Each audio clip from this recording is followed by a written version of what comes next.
Good evening. Hello, everyone. We're waiting for Adam to pop on. He is not on yet, but he should be on any minute. He was sending me pictures that he wanted me to use tonight, so he should be on any second. While we're waiting, for those of you who don't know, pop these out. We are New Jersey Paranormal. I'm John. This is Chris. We do, there we go. There's Adam right there, just in time. Yes. Hold on one second, Adam. Let me just change the setup here. That's okay. Let me share this while you're doing it. Okay. Let me get my share on. Oh my goodness. And they didn't believe us when we started without Adam. They thought we were lying. When he said, "Let me get my share on," I thought he was going to break into like Cher song, you know? Here we go, turn back down. No. Yeah, how to do it. Not from New Jersey. We don't talk about her. So let me know when you're ready, Adam. I got it. I'm ready. I just shared it on my thing. Let me see if how do we use technology anymore anyway? You're asking the wrong person. We went back and forth. Adam's like, you could share it here, you could share it there. I'm like, huh? Ow. Can't. Here. I'm sharing it. I'll do a tutorial next time. Yes, please do. Yeah. Do a whole walkthrough. So again, for those of you watching, I'm sure you're all Adam Barry fans. You're fans of Kindred Spirits.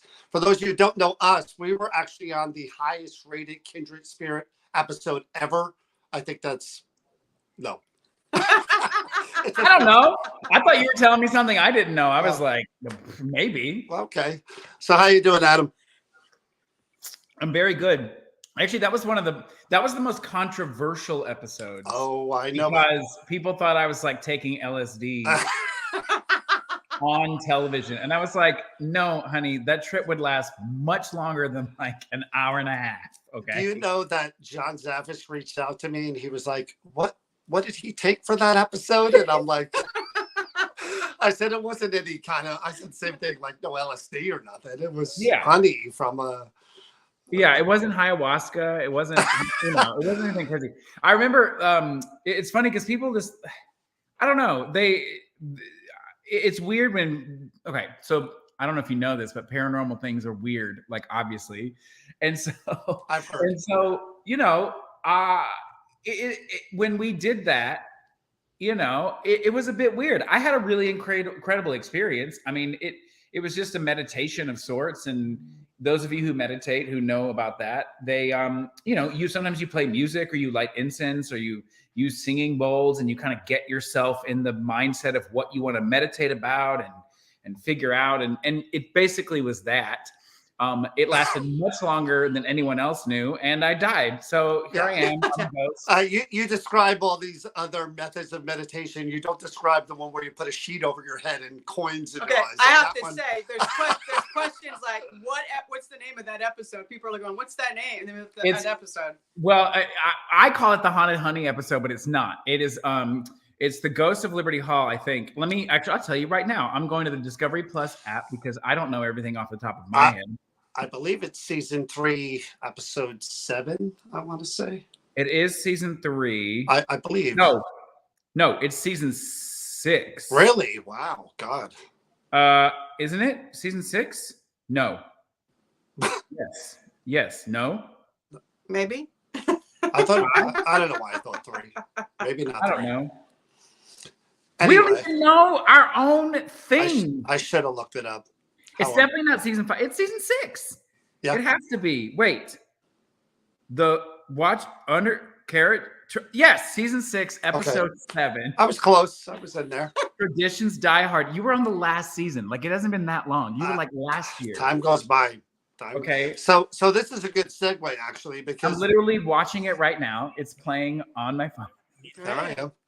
So that's a good segue, actually, because Adam and Amy were nice enough to include us on that episode, and they never had a paranormal group on prior to that. Nope. Very, very cool to us. We had a great time with them.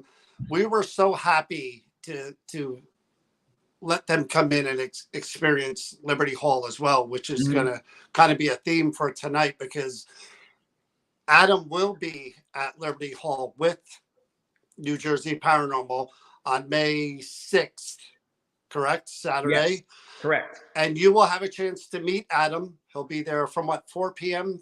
When does that start? Yeah, so the meet and greet's at 4 p.m. You guys Right. will be there, meeting and greeting. And then there are 2 ticket types. So there's the general admission gets to meet and greet and hang out with us. And there's we're going to talk about ghosts and Liberty Hall, and I think everyone gets to go through Liberty Hall and do a self-guided tour so that you can experience in the daytime and get all of your Instagram photos, because you're going to want to grab that.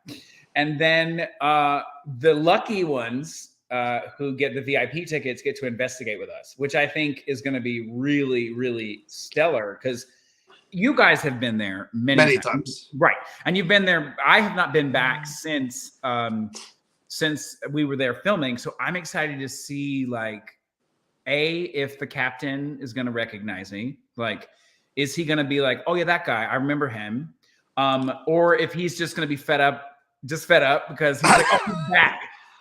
And so I'm excited for that. I'm excited to see, selfishly, I'm excited to like see the people that work there, but also like see if they've changed out anything, because all of the artifacts in the building are original to the family, and they switch them out for the season. So I'm excited to see if like they have different things out now than they had out when we were there, because there were so many things up in that attic, which are crazy. When we go each time, they have something new out. See, and I'm excited for that, because I know it's going to be really cool. I'm excited to meet everyone that's going to come. I'm excited to like take more pictures of like the 1,000-year-old booze that they have in the basement. Oh yeah. That you're like, should I taste this? And you're like, no. But yeah, no, I'm excited. I'm excited to get back there. It's a perfect time of year. It's the day after Cinco de Mayo. Which, if you're not hungover, please come and hang out with us. Even if you are, you're welcome. Even if you are, it's totally fine. And also, what's really cool, so everyone gets to hang out with New Jersey Paranormal. I'm sure most of you have hung out with them before. You get to see me. Ben will be there. And everyone also, which is a plus, and I don't know if you know this, but everyone gets free passes to the Jersey Devil Fable Festival in Asbury Park that weekend. So there's something happening that weekend in Asbury Park. It was happening Saturday and Sunday all day long, and you can get free. And you can go and hang out and talk about the Jersey Devil and see vendors, and so it's more than just an event. It's like a lot of things. People are asking if they're going to get to meet Ben as well at the event. Ben, are people going to meet you at the event? He says he'll be there. So Okay. Non-committal there. Yes, sir. non-committal, but he will be there. He's laughing. He's downstairs laughing right now. So just again, Liberty Hall, if you guys don't know, it's in Union, New Jersey. Big, beautiful mansion and carriage house that was in the Kane family for 4 generations.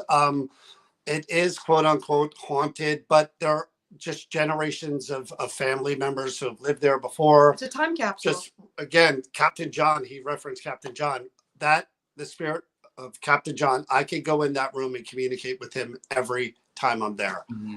And you can't really guarantee that, but I think it's because you have the same name though. It's like you're John, you're there all the time. Yeah. Captain John, there's a John that's living, still his son.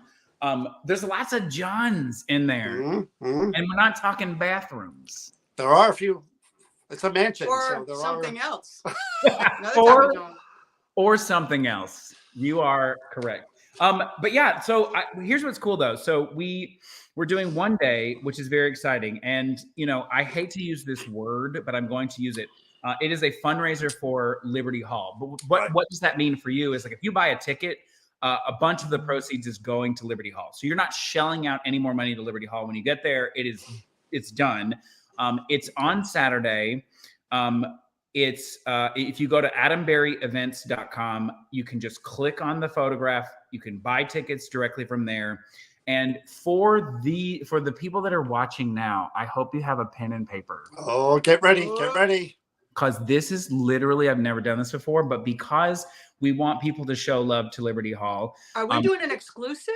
This is an exclusive, okay? Ooh. For the people watching, there is a discount code. Everyone's ready. There's a discount code. If you just want to come for the meet and greet, which is fine, you can just come for the meet and greet.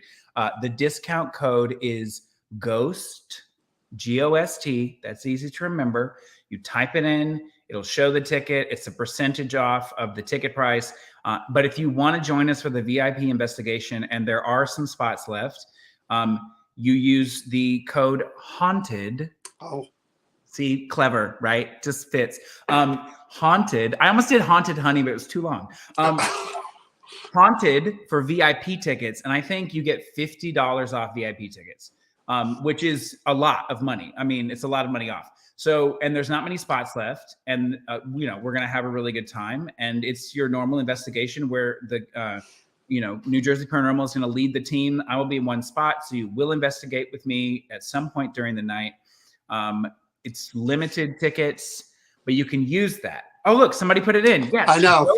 Chris just did it, and Andrea is also doing it. All So keep right, doing it Andrea, as we thank go. you. You guys Good. really help us. Somebody put Awesome. in the website, adamberryevents.com, so that they see it too. But Haunted for VIP and Ghost for general admission. And then it's not going to last. It's probably going to last maybe 48 hours. So you have like 2 days to decide, and then I'm cutting it off because I don't want people to share it when they're not watching this live because it's an exclusive. But also I want Liberty Hall to get some coin. So Definitely.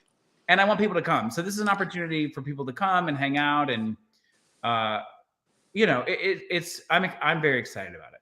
So there it is. And Adam, he just mentioned it. Not only will you be supporting a great historic location, but the people that support the location are some of the nicest people you'll ever meet. Yeah. So Yeah. it really is good synergy and good karma, and you'll have a great time. Adam will be there. I don't even know if you're aware that during COVID, Liberty Hall allowed me to have a memorial for my daughter when she passed. Yeah. No way. That's why we do so much for them. So that place means a lot to me. Yeah. That's incredible. See, they are the nicest people.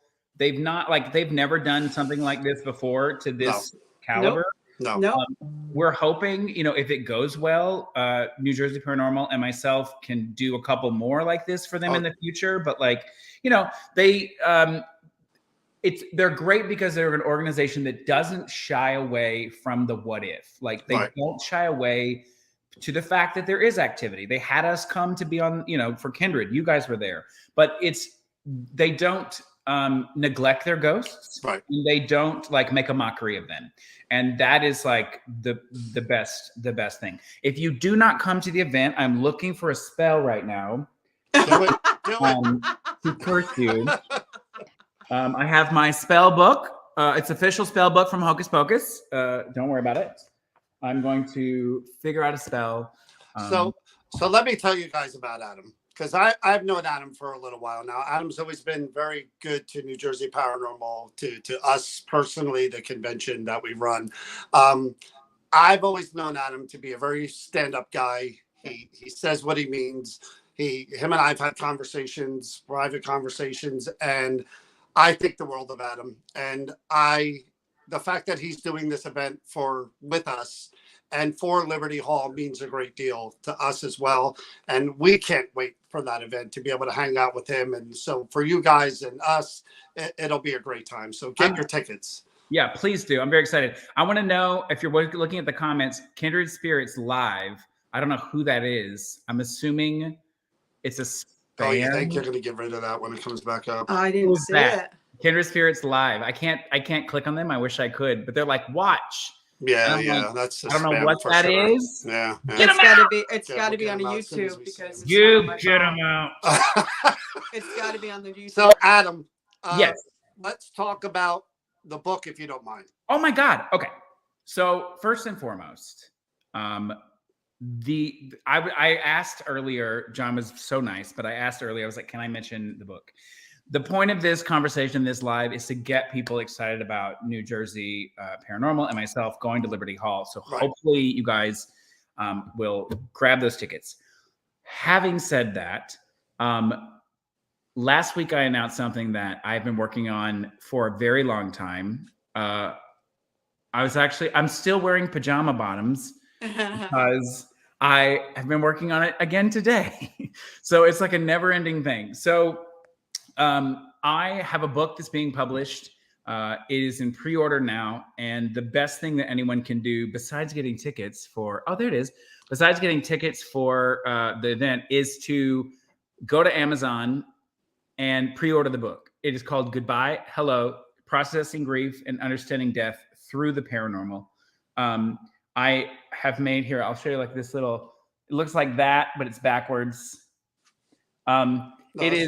It's basically, for me as a paranormal investigator, and I'm sure that you guys experience this, like, we talk about death all the time. Like, we talk about death all the time. We talk about what spirits say to us. They talk about needing help. They talk about wanting things. And all of those things can educate us or influence how we feel about our own mortality and what may happen after we go, right? Sometimes we find comfort in that. Sometimes we get more questions in that. So this entire book is, a way to process grief and understand death through what we have heard from the spirits themselves and from our own paranormal experiences. So it covers, it includes like stories, of course it includes spooky ghost stories, of course, but most importantly, it includes stories from scholars, stories from biblical scholars, like what does the Bible actually say about ghosts and spirits? It includes psychology interviews, people who are psychologists who talk about ghosts and people experiencing paranormal phenomena during the deep throes of grief. We talk about near-death experiences, crossing over. We talk about dream visitations, which is very important to me because I've had a few of those in my life that are just incredible. So the book is about that. And it is the first of its kind. Most paranormal books are about like our experiences and what we believe, but this has that element of that, but it goes deeper into like understanding our mortality and what is next. And does it help and does it hurt? There are no spoiler alerts. I'm not going to give any spoiler alerts, but I think, I think everyone can benefit from it. And I think if you believe in ghosts, you're going to find something. If you don't believe in ghosts, you're going to find something. And if you just need a way of thinking about something a bit differently, it's going to allow you to do that. So anyway, but not to interrupt you really, but again, from what we do, like you said, a lot of people think about what we do and they think about, again, spooky places, Amityville Horror, Conjuring, all that other stuff. Yes, what we have to do has to do with death. And for me, the paranormal, I've never approached it from a religious background because I don't come from that place. I was afraid of death from the time I was little because I don't have those beliefs. So my journey has always been about proving to myself that there is something beyond the physical. And for those of us who have lost people, I lost my mom. She lost her daughter. You hit it right on the head. When I read the title to that book, I thought to myself, like you said, not many people are approaching it from that angle. Yeah. And you don't have to be religious. Like I grew up Southern Baptist, but quickly found my own way on my own religion. And I think we all do. There's I believe in a higher power of sorts, but I don't necessarily subscribe to a biblical scriptured text. And I take the things that I experience and the things that I like about certain religions and kind of combine and make my own. And there aren't many books on grief and death that are like that. They're mostly about like, this is what the Bible says, or this is what that says. And I totally agree. And I think, for me,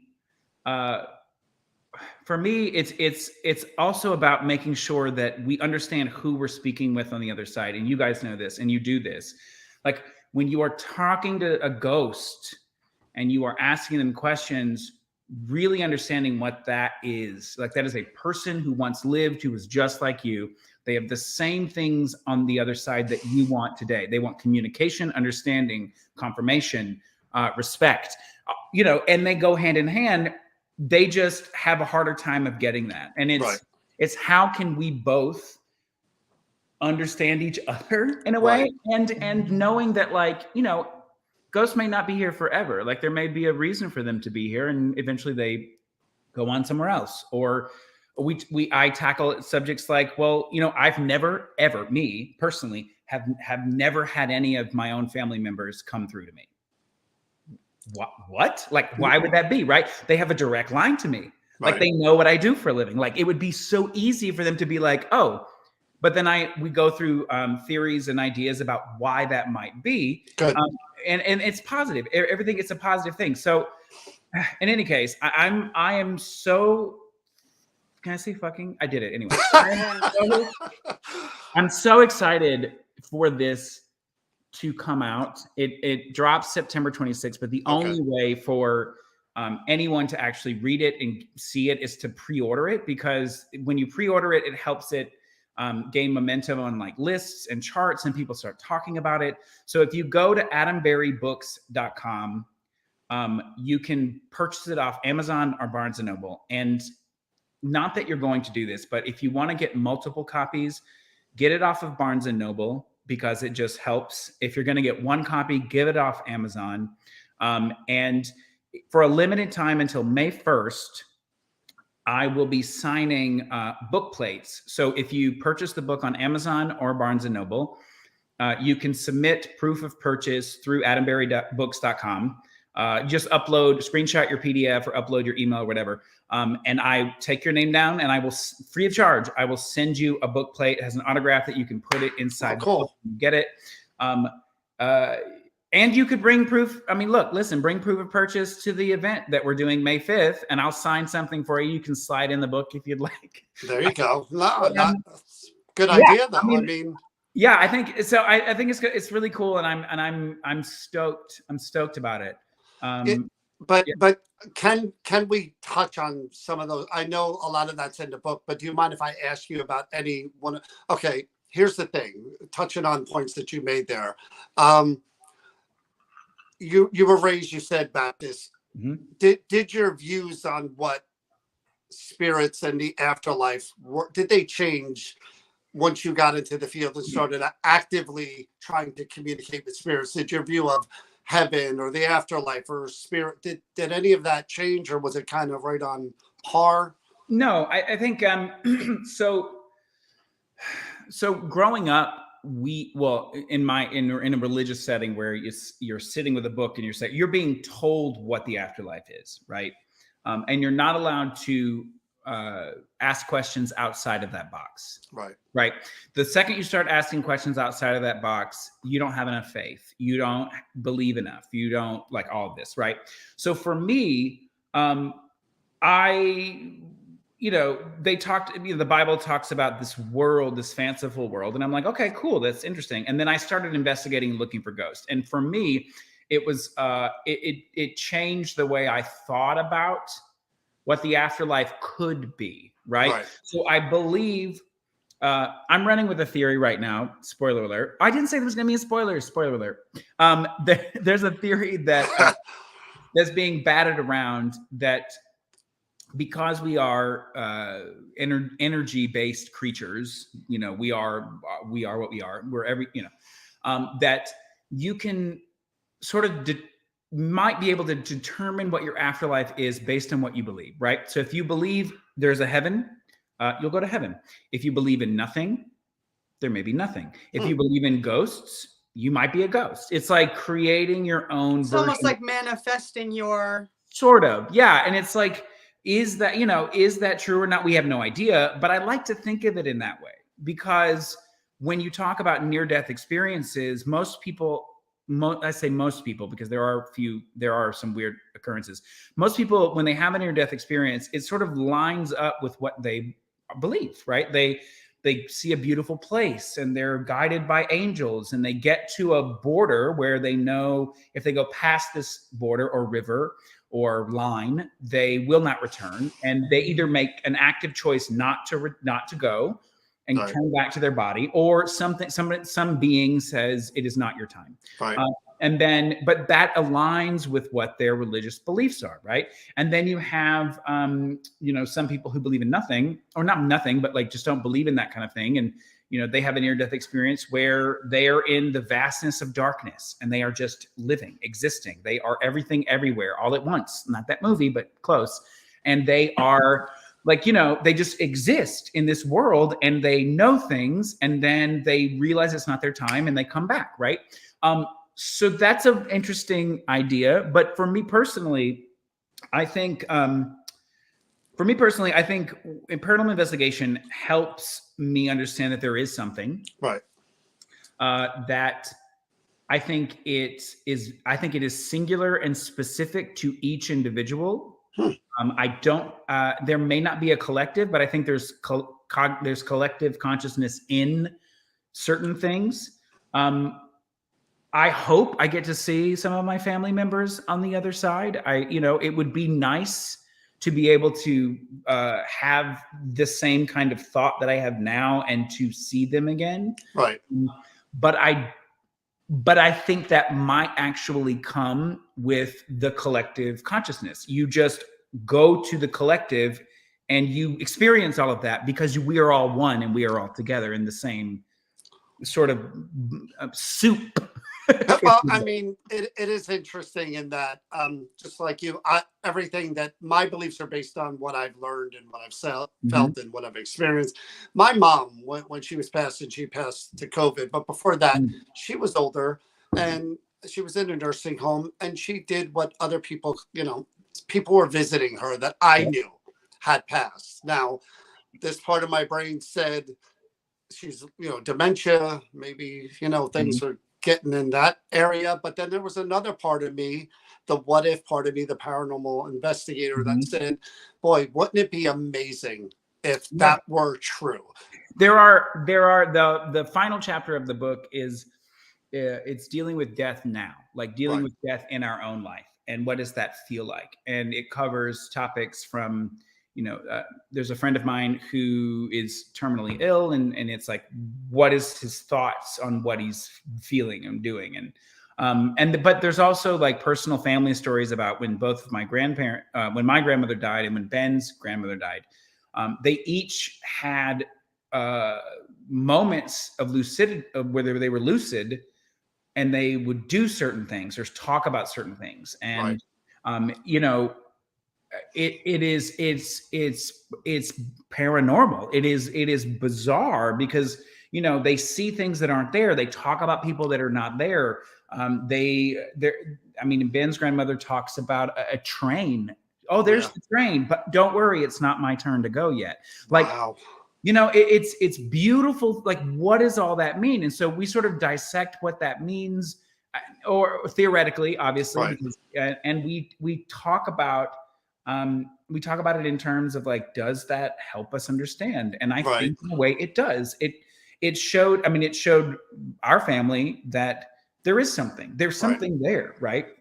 And also, don't get it twisted. Like, people always say like near-death experiences, and they're like, oh, it's just your brain shutting down. But if that were the case, you wouldn't have memory of it. And so you have these vivid memories of what was happening while you were dying. And it's not like you are, your brain is functioning, right? Yeah. And they've connected. There's a great doctor who I was looking at his book. It's Dr. Sam Parnia. If you've not read any of his books, they're incredible. But he studies near-death experiences, and they talk about there are brain waves in death that are still active and still firing as everything else can shut down. And so he's using the research to bring people back to life, like, meaning that like you have cardiac arrest, and that like that football player who had cardiac arrest and he collapsed on the field. They literally cooled his body down to a 50-degree where all of his cellular and things just stopped. Wow. It fixed the problem. He was dead. And Okay. then they warmed him up and brought him back to life. And they were able to do that through these studies about the brain and what happens to it after we go. So there's science behind it. It's like, Right. There's a lot of science behind it. Right. When you go there's something else your brain is doing. It's not just, it's not just like misfiring and like shutting down, which is incredible. So whatever, it's incredible. No, And, I agree with you, because there's a lot of what we do, people call it a pseudoscience, because it can't be proven. There's no way to prove the things that we theorize about. But again, when you have all these experience and you do the research like you're talking about, and the things that we've lived through and we've seen, I don't know how it works. When it happens and we go, I have less of a clue now than I did 30 years ago, but I do know there's something. I lean more towards your theory. I believe that we're energy. I believe somehow, some way, there's everything, the whole entire universe and beyond is energy based, and that we're not meant to figure it out as physical living beings, that we transform after, and then we get the handbook for the recently deceased and we have that meeting. or you get one of these. You get one of these. But what to your point though, what's interesting is there are a lot of dream visitations and a lot of like biblical scripture that talks about how so in dream visitations, people ask, well, what are you? How are you? Like, how are you existing? It makes no sense.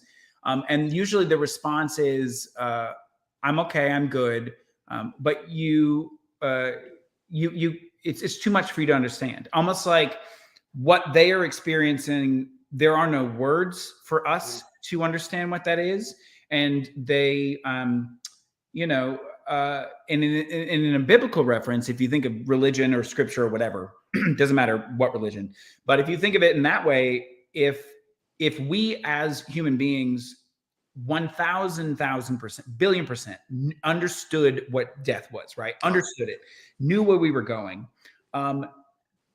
we would negate the purpose of our existence in this life. 100%. Because we would not focus on the future, on the next journey, but we would be like, oh, it doesn't matter. I know what's happening. There has to be some mystery in it. And I think it's on purpose because it allows us to make sure that we are living in the today. You've got to be invested now. I love that point, though. It's a shame that more people don't get that, especially after COVID.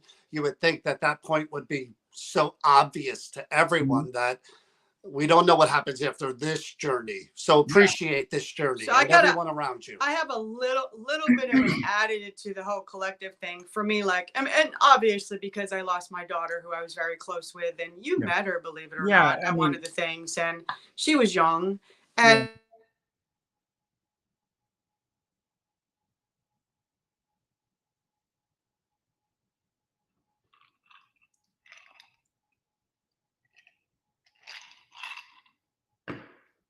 I think I lost you.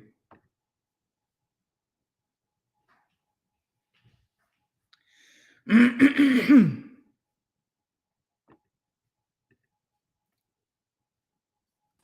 we go. That was bizarre. It's not unexpected. Never happened to us before, Adam. Never.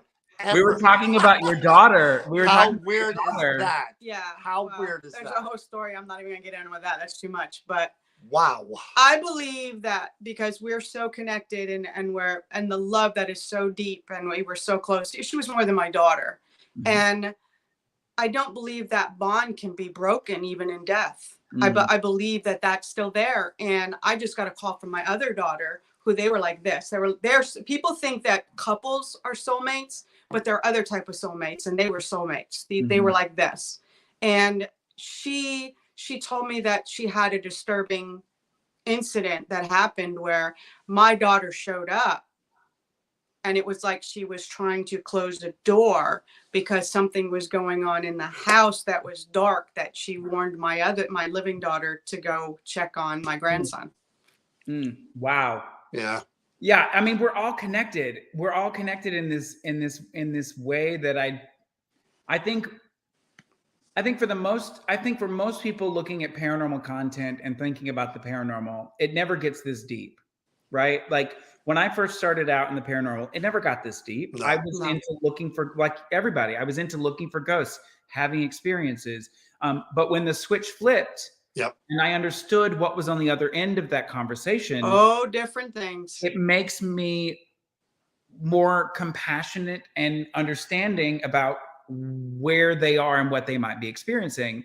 And I think, the whole idea about living for today, like, this world was created or exists or whatever for people who are living. Yep. And I say that because we can see and taste and smell and touch and love and care and hold and communicate, right? And when you think about a spirit or a ghost, they don't have all of that. I mean, they maybe can communicate, maybe can touch, but beyond real forms of interaction with other entities and energies, I don't know if it's the same, right? Like a couple of people I interviewed said, I don't want to be a ghost because this world is created for us, and I don't want to be here as a ghost because I don't want to not be able to do the things that I do now in human form. And if that is not a lesson to learn about living and doing and being in the moment, and this season on Kindred Spirits that we have 2 more episodes and it wraps up, but like this past episode with Nancy, her whole thing was like, I will go when I know. Yeah. I miss my birds, I miss my life, and it makes you go, look, if there's something you want to do today, do it. Like, do it. Like, as long as it's not hurting nobody.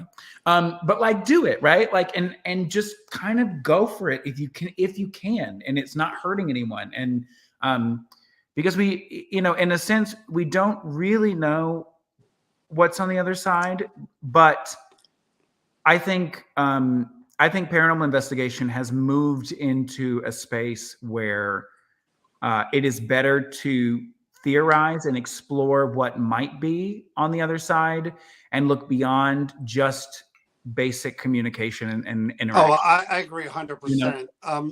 Another question that I ask a lot of people, because I ask myself this question, I go back and forth. Past lives. Mm-hmm.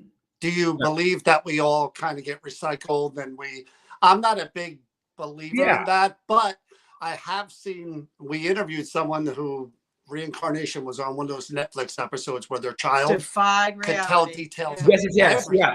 And it seemed 100% legit to me. And I'm like, how? Well, I'm even more confused. So those kind of instances where you're talking about a little kid who's like, I was a World War II fighter pilot and I saw that. So that stuff to me, that blows my mind, right? That makes me believe that there's something to it, right? When I think about past life experiences, I think about the collective consciousness, right? Like our energy is never destroyed nor created. We are made up of the same thing, everything around us, right? Our energy has to go somewhere. It's recycled in the forever, right? And then it comes back as something else. Do I think we get to be humans every time? I don't think so, because people get a lot of visitations from loved ones through animals and birds and like things that they can't quite explain. Like, oh my God, a wind, like they're like, I knew it was them, right?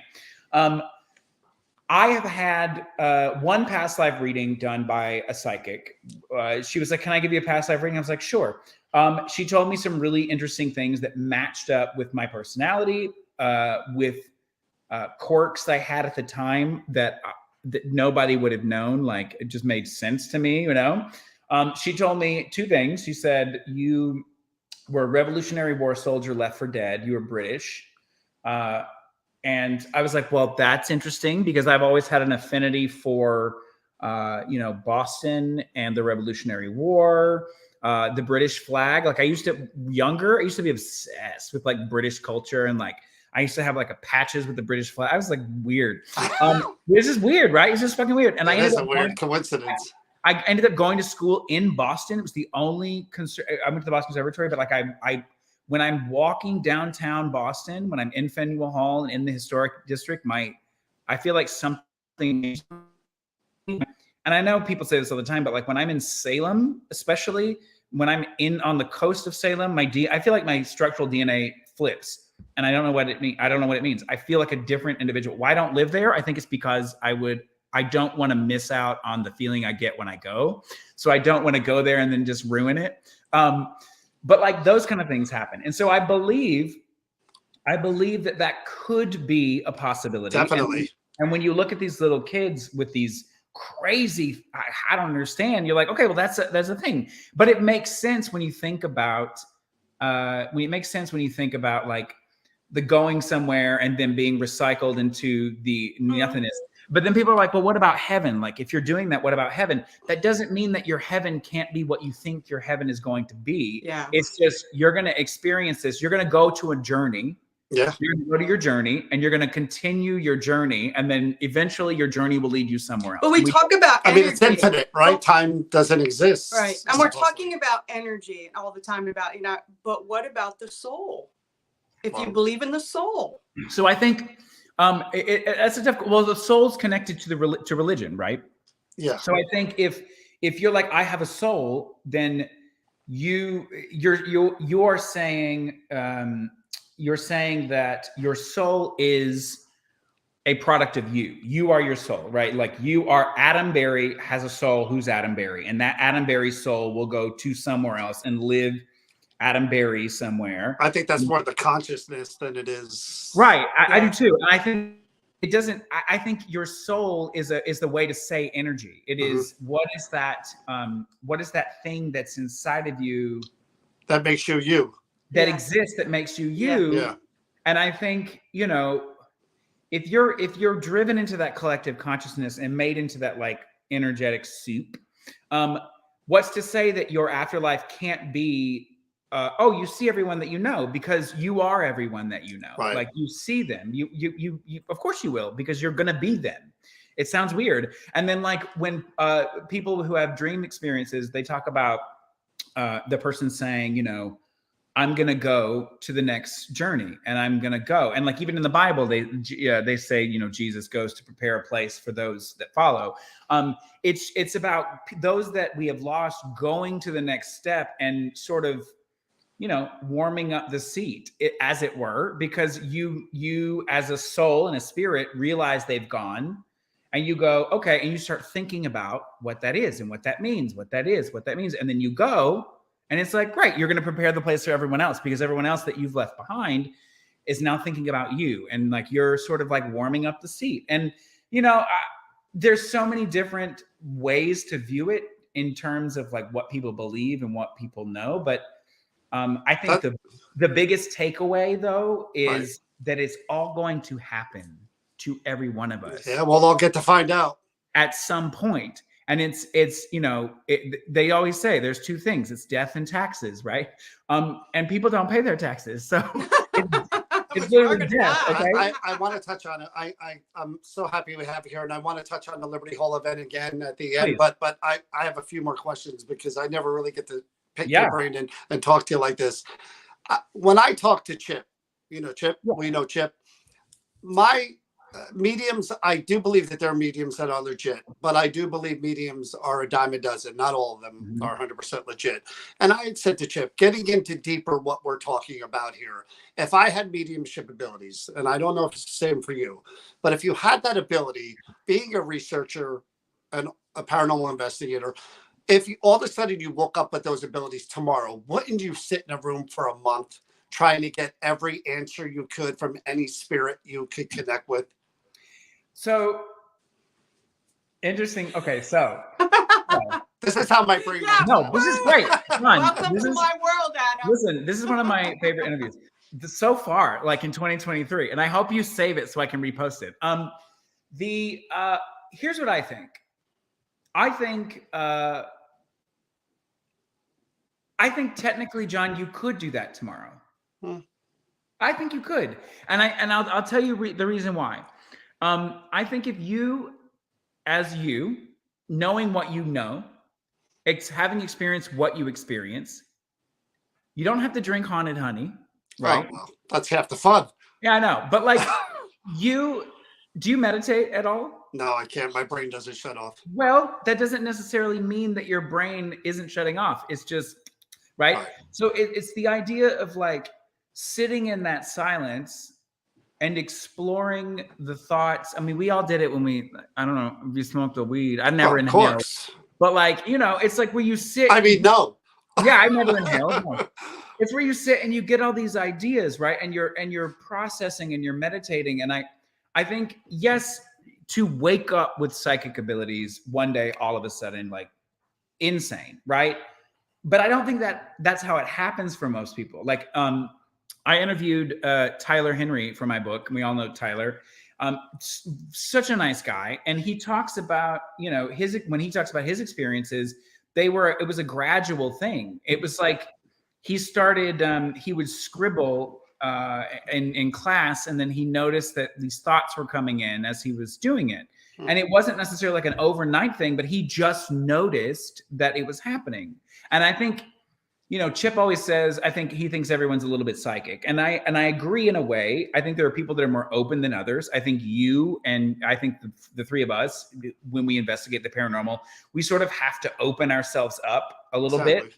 We have to drop in a little bit in order to energetically communicate with who's there. And I think it's the same concept, but noticing the signs of when things flip for you. So all this to say, I feel like you could do that.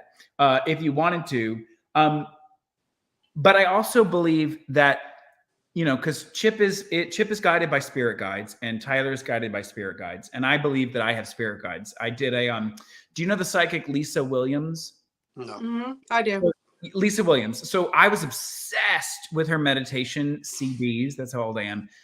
Back in like 2004 or 5, like I would listen to her meditation CD, specifically the one about spirit guides. And I met my spirit guides through these meditations. It was a process. I did it a few times, and like you visualize it and it gets easier every time you do it. It's meditation. And I met them. And if I feel like sometimes they interfere in my investigation, I feel like I need to ask them to take a step back. You know, if we're not getting any activity, I just say to my spirit guides, like, hey, can you step back a little bit? It's intimidating. I feel like I need to talk to this person and I can't reach out. They're not communicating. And sometimes it works. Like all of a sudden we get activity. But I think we can all sort of harness that metaphysical space that our energy and collective consciousness lives. And I don't think it would be as easy waking up with psychic abilities and just locking yourself in a room. I don't think it works that way. I think you're given information as you need the information. Okay. And when you are told that information, you are, it is for a purpose. So you're saying when they're sitting doing a reading, the person across from them, it's that shared energy, and whatever comes in is meant to be for that communication and that interaction, rather than I'm opening up the beacon. Right. Anybody listening? Right. Breaker. That's how old I am. Right. I don't think. I mean, obviously, I'm not psychic, so I can't speak for them. But when I see them interact with audience members, they aren't plugging into anything. It's almost like they're being told something. Like Chip gets pictures, right? And Tyler, I think, sort of gets the same kind of thing. But it's they are being shown something that they need to now make sense of. Right. Not it's not a direct one-on-one conversation. Right, not the opposite. Not the like, I need to ask you, tell me. Right. I mean, I've seen Chip, I talk about it in my book, especially when we talk about in the crossing over chapter, but I talk about Chip. My grandmother had a surgery, and it's the only time I've ever asked Chip for anything. I've never said, can you reach out to anyone? Can you ask what you think? But because of the situation and the emotional state that I was in, we were together at an event, and I sat down for dinner, and he was sitting beside me. The first thing I said to him, I was like, you know what's happening, he was like, yeah, I know. And I was like, what do they say? Like, what do they say? Give me something. Right. And he said, she's going to make it through the surgery. She's going to make it through the surgery. And I was like, okay, great. You know? And the thing is, I don't know if I said this in the book, but she did make it through the surgery. But what he didn't tell me is that a month later, she was going to pass from complications. Right. And it's like because I talked about how psychics, choose not to say certain information if it's unavoidable, if they can't. And it was one of those moments where, as a friend, he chose not to tell me. I get that. Which was healthier not to, because. Right. It let me process it on my own. It let me go through it on my own. And I didn't anticipate it. I didn't put negative energy onto it. It kind of happened.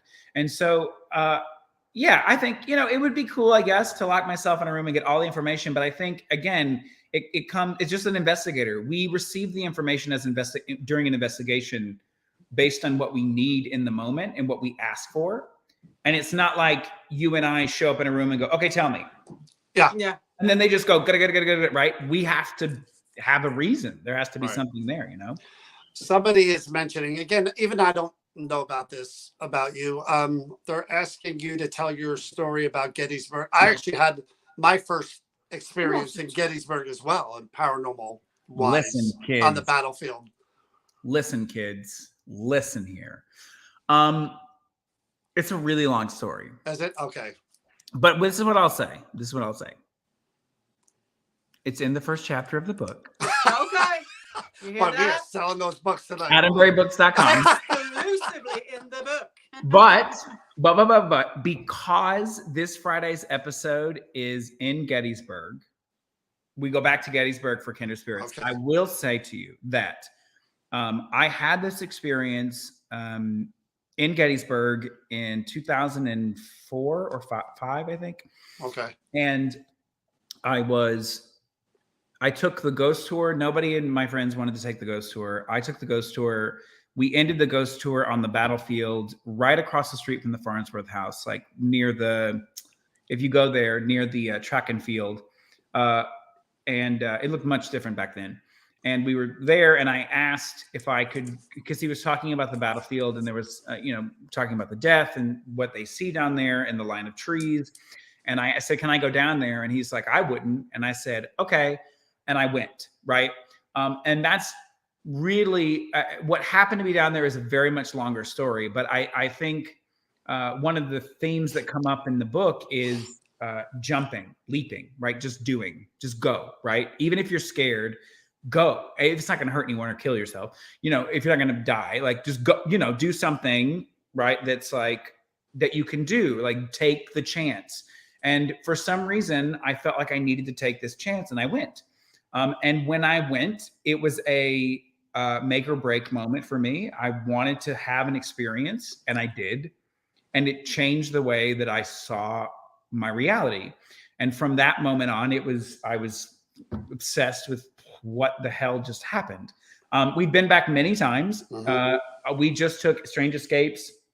We took the VIPs down to where I had the experience, talked about it. We investigated. Oh, cool. There's a clip from Kindred Spirits that it's like an extra clip where I take Amy and Greg and Dana Newkirk down to the space, and we experience some of the activity that I experienced. So there have been multiple points since then that I've had validation, and I think I'm lucky to have that. But and you will not see it in this episode on Friday on Gettysburg, but we go to Gettysburg, and it's really cool. But it's a great experience in a great location. It's not as cool as Liberty Hall. No, that was the top-rated episode. Number one. Ever. I think on travel. I think we got 15 million viewers. More. And they're lying to you guys. It was so popular that they have a private jet, and they are lying. I did get the Emmy notification, but I didn't win. But yeah, I got the Oscar. You got the Emmy. Yeah. They have a private jet. It's a Matchbox plane too. Adam, what is your opinion? Again, your religious background, I could probably guess where you lead on demons. Do you believe that there are demons? I believe in good, and I believe in evil. Okay. I have had experiences in my time that would lead me to believe that they exist rather than they don't. However, I think I think the chances of anyone really interacting with them, especially if they're not looking for ghosts, is never going to happen. It's just never going to happen. I think there's a series of, I have friends that are I have a friend who is really scholarly in this kind of topic, and I believe and trust what he says. And you know, there's rules and stipulations and regulations around it, and for someone to have that kind of interaction, and I don't think people are looking for that. Right. And so I think they're very, very, very rare. It's why you've never seen it on. I mean, you've never seen it on Kindred. We've been in the craziest places we've never seen on Kindred Spirits. Yeah, I necessarily don't believe in it, but I'm not a religious person. But well, no. And here's the thing. I think. I believe in good and evil. I believe negative spirits exist because negative people have existed throughout time. So and I believe that, like, I think there are people that are prone more to receive negative. I don't know, energy, not necessarily a demon, but like just negative. They just feel the bad vibes a bit easier because it's their vibe. It's their zoom, right? They're looking for the negative, and so they see the negative in everything. So I think, does it exist? Sure. Yeah, I think so. I think that because people talk about demonic entities in all religions, not just Catholicism. I think it's hard for Americans to specifically westernized religions to understand. Sorry, let me rephrase. I think it is difficult for those of us who love and explore the paranormal in the Western hemisphere to take demons off the plate, because when this genre really blew up, we're talking about, Ed and Lorraine Warren, you're talking about Hans Holzer. They came from a Western religion perspective. Catholicism, it was specific that, right? And it's a very westernized religion, but there are a ton of other religions that also talk about these small kind of things. And I think it's hard for people to get this Christianity view out of their brain. That's what we have been engulfed in since the 60s, 50s, 60s, 70s. I love how I'm like 3 decades, not just like 30 years. Anyway, but you get what I'm saying. Like But can we use the word? I mean, for what's put out there, it's more sensationalism than reality. Yeah. I think, and it's based on belief, like you said, your teachings. I think Hollywood had a lot to do with that explosion. And not to say that people don't have experiences that are like this, like, right? Like I have.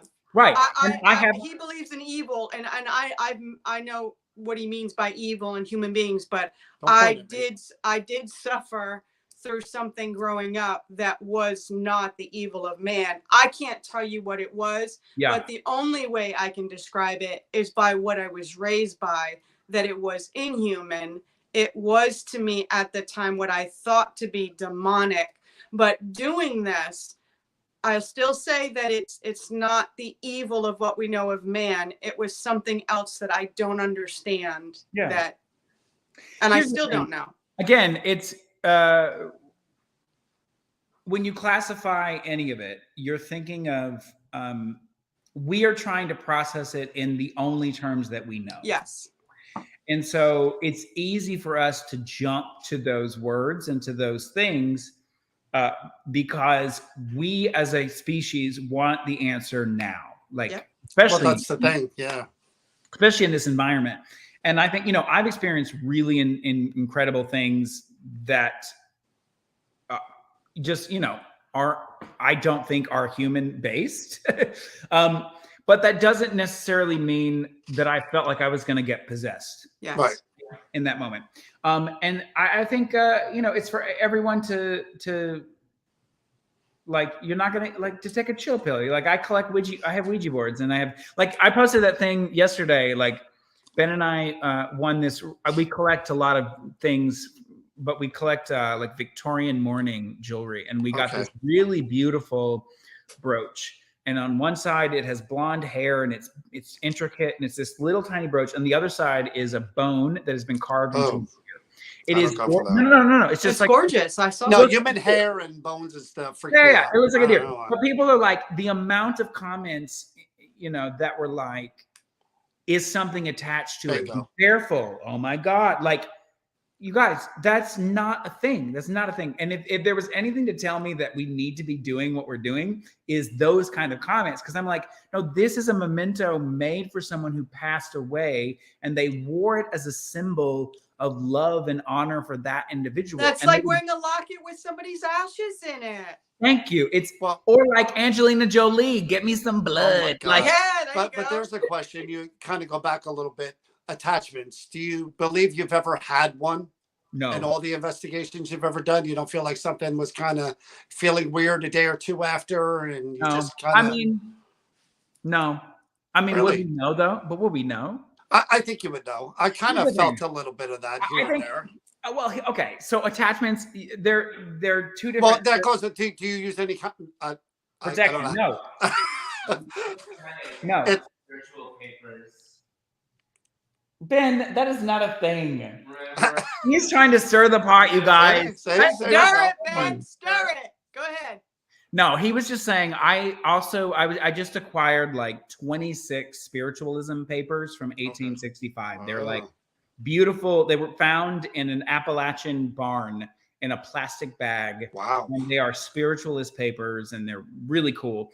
And I got a headache. I was like, I have a headache. And Ben was like, that was it. And I'm like, There no. you go. There you go. You brought it in. You brought it in, man.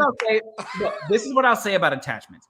The word attachment has so much stigma around it. Yes. When people hear the word attachment, they immediately think demonic possession, right? I don't think of it in those terms. Well, they think of it as, I know you don't, but like a lot of people, when you use that word, Right. they immediately are like, oh, there's something attached Yeah. to you, like Yeah. on you, right? I don't think that's not, I mean, I just don't think, I mean, there is residue. Yeah. Like the honey experiment, that was residue, y'all. I mean, there's something, and that still is with me. But I think that was something instigated by my own journey and my own experience, and I still have a little of that with me. Well, right? describe what you mean by having that with you.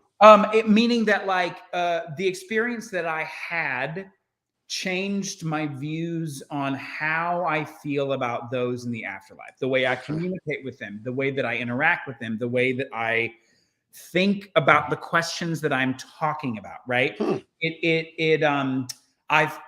I describe it in much more detail in the book than the episode, but it's almost like I crossed over into a space where I fully understood and was aware of what they were thinking and feeling while they were in that space. Wow. And having that experience helps me better understand how to communicate with them now here. And I know that sounds crazy, Wow. but that to me is it could be considered an attachment, but I think that's an elevation. It is literally, it gave me the ability to elevate my thought process about. Sounds like being enlightened. Enlightenment is much different than attachment. I think has a negative connotation where it's like you're attached, it's evil, it's there with you, it's hindering your process, right? And when you think about attachments in the way that most people think about them, they assume it is a negative connotation. And I've never had anything follow me. I mean, I've had a couple of things follow me home, but like nothing that's like going to stick around. Yeah. We don't do anything for protection. People are always like, do you say prayers or do you carry things? And that the answer is no, because if you forget that prayer, if you get that medallion, this is a Grant Wilson thing, but if you forget that prayer, if you get that little medallion that you have, you instantly, oh my God, you're weaker in that moment. Yep. And you're vulnerable to. I think we're the vessel of everything that protects us. I think we're the things that give things here. power, and we're the ones that You take know it what? You away. brought up a good point there. And this is what I like about you guys, and I like about certain other shows. I'm not going to mention any other shows, but I mean, I believe in experimentation. Yeah. In order to further my ability to communicate and interact with spirits. Yeah. I'm open to most things. I would never sacrifice an animal or blood or any kind of crap like that. But I do believe, like what you did with the honey, I do believe you can't be so close-minded as to think there isn't something that would help you better experience, like you said, the spirits around you. Yeah. I think the biggest takeaway is, especially if you consider, oh, my dog just came up. What is he doing? Aw. Especially if you consider like if you're really into the paranormal and you really want to like deep dive and it's a hobby for you, like when you have any sort of hobby, whether it's anything, bird watching, trains, pick photography, whatever, you are going to like explore the vastness of that hobby. Yeah. And I think as paranormal investigators, anything we can do to sort of open up or elevate or enlighten our senses and abilities, I think it should be done. And that you can only receive. Tyler Henry said something really great to me. He was like, when people have experiences, you know, with the afterlife, it's usually because they are open and ready for that experience, right? They have, so the way that he feels it, and I agree with him, it's like you work on your own person, right? You meditate or you think about what that could be, and you feel the environment, and you get into a space, and it's not just going in with a recorder and saying, hey, how are you? It's going in, taking a deep breath, Right. and being in the space. And you know, those people have more experiences than not. Yep. And I think, you know, with the haunted honey thing, I mean, look, yes, it was honey from a graveyard. And in the sense of the honey, because somebody was asking, like, what was the honey? It was honey from a cemetery in London, one of the biggest cemeteries in London. But the idea is like these flowers are growing out of the graves, right? The people are fertilizing these plants. The bees are collecting the pollen, and they're creating honey. Is that any different than anywhere else? Probably. I mean, maybe, probably not. I mean, flowers grow out of the ground, and that's decay, like the earth and ashes decay. It's more specific, but the idea of where it came from, and the fact that I'm like, I have it now, elevates the next experience or the next and it altered your mindset a little bit, maybe 100%. put you in a place where you could. Right, the coins for the ferryman. I mean, that we don't do that anymore. I don't think. But we used to. We had to put coins in the eyes so the eyes wouldn't open. But it's also to pay the fare to get on into the river Styx to go across. I was holding an idol, Egyptian idol of death, which helped people cross over. And the shroud is like whatever. So all of those things were just to sort of put me in a mindset to better explore the meditation that I was about to do. And it was great. It was profound. And I think the more that we do that, the better off we are as, not that, you don't have to do that specifically, but the more, you know. And for those of you who don't, we're talking about, again, the Liberty Hall episode. Watch the segue I do here. Watch how good I am in this. We're talking about the Liberty Hall episode of Kindred Spirits, season 6, episode 7, which was viewed by 20 million people. 40 million. Oh my God, it just keeps going up. Oh, Lord. So you should check That's that a one big out. fish. Speaking of Liberty Hall, Adam has been very gracious to come on here with us and do this interview. People are right. They're commenting that we can be on here for a week and not cover everything with Adam. Buy the book if you want all the fill in all the gaps here. I know we don't. I think we're running out of time. I think. No, we're not. I mean, we'll go as long as you can go. But I mean, I promise you an hour. I don't want to run. I do really quick want to say, because we always talk about the paranormal, and I always like to throw a little nugget of something different in there just to get people to see that there's more to you. I'm always afraid when she says this. You should be. No, but talk about Tim's Fund. Okay. Wow. Weird that you say that. So Tim's Fund is a nonprofit organization through the Protestant Community Compact that gives grants, scholarships and grants to multimedia artists who are doing proactive, what's the word I'm looking for?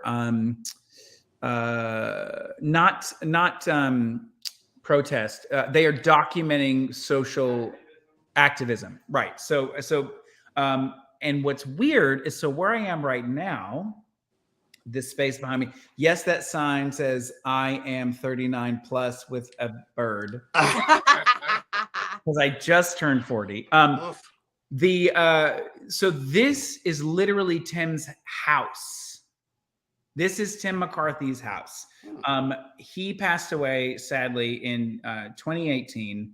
I was in Gettysburg filming an episode of Kindred Spirits, and I found out. I needed a place to work on the book, and Ben and I have a very, very small apartment. And for Ben's sake, he needed to get away from me. So I asked his niece if the house was available for the winter and if we could rent it so that we could write the book. And, for me being here, Tim was one of the best people I've ever known in my entire life, and such a beautiful human being. To be in the space that his house, and be writing a book about what I was writing about was very beneficial. But the foundation was created in his honor because Tim was a videographer, an activist. He filmed all of the ACT UP meetings in New York. Those of you who don't know, the ACT UP was the group that was formed to fight the AIDS epidemic in the early part of the 80s. They held protests, they chained themselves, they laid down on the floor, like they got change done, right?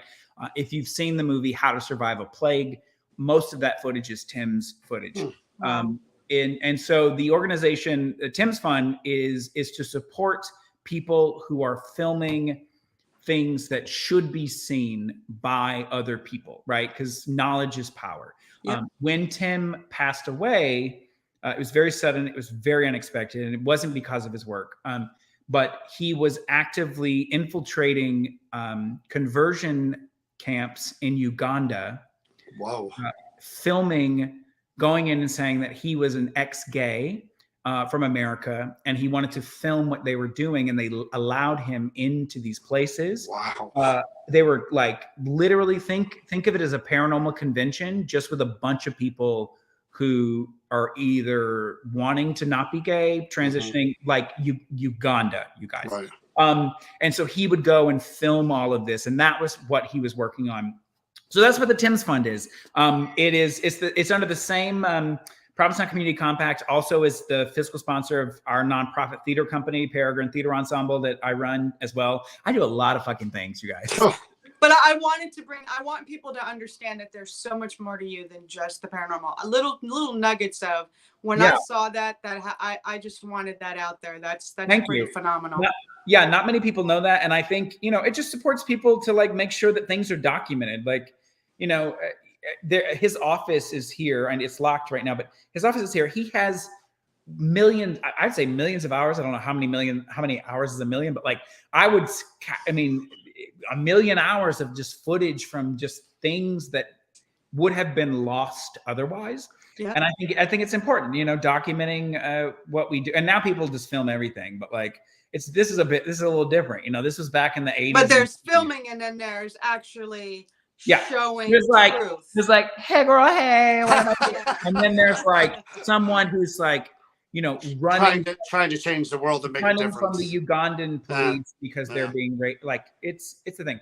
But I'm glad you brought it up, and it's weird that you brought it up because I have not really talked about like where I've been for the past few months. We talk about everything, Adam. Even the merchandise there. I see you're wearing your.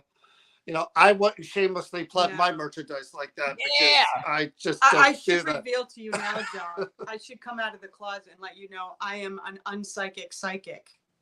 Oh yeah, because of that, I know. That means we're going too long when she starts saying stuff like that. I just want to say, I know. Listen, I could talk to you forever, but Ben made some really good chili, and it's like snowing and crazy outside, so I kind of want to go eat it. Well, let's bring this around again to the beginning. Liberty Hall, May 6th, Union, New Jersey. We were talking about that episode. Beautiful, beautiful mansion, beautiful carriage house. Adam will be there. There's a meet and greet session during the day.